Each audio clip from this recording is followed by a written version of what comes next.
Your cat forgets the little things, but certain moments leave a mark they'll never lose. Research shows that cats carry episodic-like memories for experiences that strike deep emotion.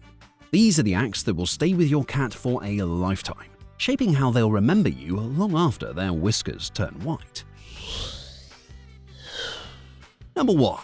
Watch where they touch your face. Most cat parents stroke their cat's head wrong. You probably do the top of head pat, maybe scratch behind the ears. But there's a spot that carries 10 times more emotional significance, and cats spend their whole lives hoping you'll discover it. The temporal gland sits right between their eye and ear, that soft warm patch where their cheeks meets their temple. When mother cats groom their kittens, they focus obsessively on this exact spot. The movement releases a cascade of oxytocin that literally rewrites their stress response system. But here's the fascinating part. Research from Oregon State University found that cats who receive regular temporal gland stroking show 40% lower cortisol levels throughout their entire lives. Not just during petting, permanently. Veterinary behaviorists estimate only 1 in 20 cat parents ever discover this spot. Your cat has scent glands there that release pheromones when touched correctly. A gentle, circular motion with just your fingertip. These pheromones create what researchers call a social odor memory that becomes part of your cat's permanent emotional landscape. When you touch this spot, you're literally writing yourself into their nervous system. The memory doesn't fade with time. It actually strengthens through a process called consolidation, where the brain moves important experiences from temporary to permanent storage. Number 2. The daily words they're waiting for. Your cat needs something from you that has nothing to do with food or play. Japanese researchers using fMRI scans discovered that cats who are talked to regularly develop a thicker auditory cortex. The part of their brain that processes human speech actually grows, creating new neural pathways that didn't exist before. But wait, there's something darker here. Cats who grow up in quiet homes show the same neurological patterns as cats with hearing loss. Their brains literally atrophy from lack of stimulation. Your cat needs you to narrate your life to them. Studies show cats can distinguish between 30 to 40 different human words, but they understand hundreds of tonal patterns. Not baby talk, though. That high-pitched voice we use actually increases their anxiety by mimicking the frequency of distressed kitten calls. They need conversational tones, the same voice you'd use with a friend. Tell them about your terrible meeting. Explain why you're choosing that can of food. Describe the weather while you both look out of the window. Here's what shocked researchers. Cats know when you're talking about them versus talking to them. They recognize emotional states just from vocal cadence. In multi-cat households where humans rarely speak, cats develop what behaviorists call selective mutism. They stop vocalizing altogether because they've learned communication doesn't bring connection. Number 3. What happens between 5 and 7 a.m.? Your cat performs a morning ritual you probably ignore every single day. Between 5 and 7 a.m., cats experience what's called a social checking behavior. They need to confirm their colony is intact. In the wild, this meant checking if everyone survived the night. University of Georgia researchers documented something remarkable. How you respond in those first 10 seconds shapes their entire day.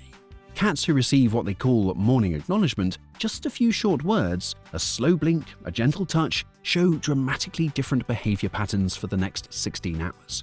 They eat 30% more food throughout the day. They engage in twice as much play behavior. Their sleep cycles become more regular, entering deep REM sleep faster.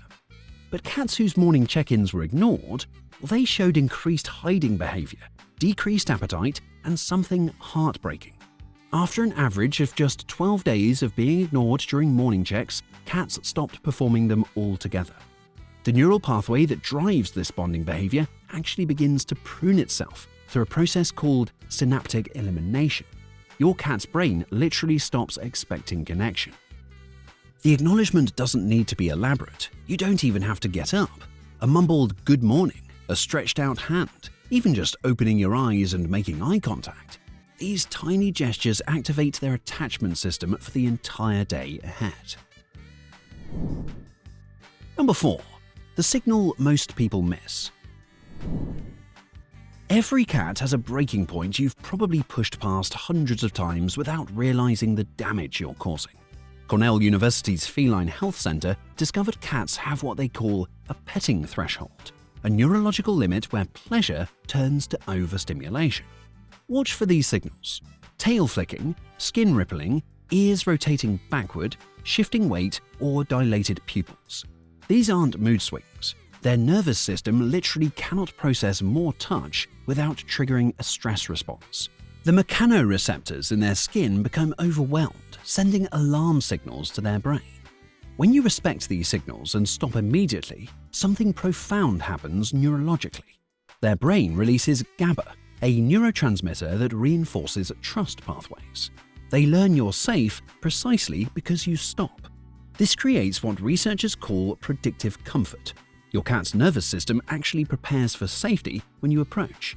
But pushing past their signals activates their sympathetic nervous system, the same fight or flight response triggered by predators. Some cats will tolerate this for years, building what veterinary behaviorists call a stress debt that eventually erupts in aggression, hiding, or stress-related illness. Your cat maintains a detailed memory of every boundary interaction. These memories don't fade, they accumulate into what researchers term their human safety map. Some cats live their entire lives mapped as unsafe, never fully relaxing even during seemingly peaceful moments.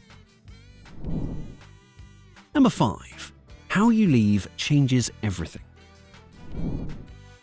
You're probably traumatizing your cat every time you leave the house. The University of Lincoln discovered that starting 20 minutes before departure, cats experience pre-departure anxiety. They recognize your routine, picking up keys, putting on shoes, grabbing your bag. Their heart rate increases by 30%. Stress hormones flood their system. Pupils dilate to maximum capacity. Most people either ignore them completely or do lengthy emotional goodbyes that increase anxiety. Both approaches cause lasting psychological damage. What your cat desperately needs is a departure ritual, a consistent, calm pattern that signals return. Animal behaviorists recommend something specific, a particular phrase in the same tone, a treat placed in the same location, a toy that appears only during departures. Through repetition, this ritual creates predictive security in your cat's hippocampus. Cats with established departure rituals show 50% less destructive behavior when alone. They maintain normal eating patterns. They don't develop these stress-related UTIs that plague anxious cats. MRI scans show their amygdala, the fear center, remains calm during owner absence. Without this ritual, cats spend hours in what behaviorists call vigilant state, sitting by the door, muscles tensed, unable to rest, waiting for a return they can't predict. The chronic stress damages their immune system, shortens their lifespan, and fundamentally alters their personality. Number 6. The vigil they need but never get. When your cat is sick, they need something from you that most people completely misunderstand. Sick cats don't just need medical care. They need what researchers call social proximity without interaction. This stems from their wildcat ancestors. Injured cats would position themselves where colony members could see them while maintaining recovery distance.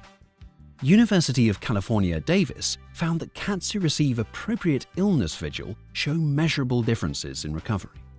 Their immune markers improve 25% faster, white blood cell counts normalize sooner, appetite returns days earlier. But here's what appropriate actually means. Sitting in the same room doing quiet activities, reading, working on your laptop, anything calm and predictable.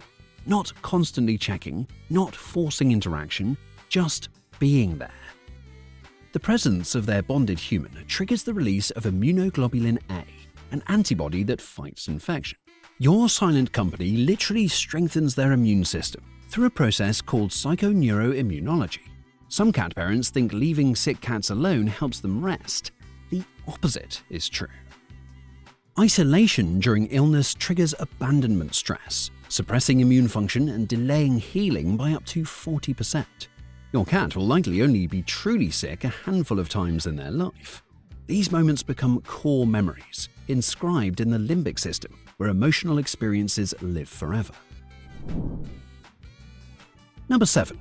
The words they wait a lifetime to hear. Cats know when they're dying. Research from Colorado State University's Veterinary Teaching Hospital confirms what many suspect. Cats show distinct behavioral changes weeks before the end. They're waiting for something specific from you. Cats have a biological drive to hide their decline, an instinct that protected them from predators. But in your home, this instinct becomes torture. They want to let go, but feel they can't because it might distress you. Veterinary thanatologists have documented that cats whose owners verbally acknowledge what's happening show measurable stress reduction in their final days. Cortisol levels drop, purring increases, they seek more physical contact, they eat better. They seem, for lack of a better word, peaceful. They need you to tell them it's okay, that you know, that they don't have to pretend anymore, that they've been good, that they're loved, and when they're ready, they can go. This conversation doesn't mean giving up on treatment. It means creating what specialists call emotional hospice, a space where death isn't fought but acknowledged. Your cat will only die once. How you handle that transition becomes their final memory, encoded in neural pathways that persist until the very last moment of consciousness. Every cat is writing a memoir of their time with you, encoded in neural pathways that last a lifetime. But there's one behavior that changes everything about how cats perceive love, and most people accidentally train their cats to never show it.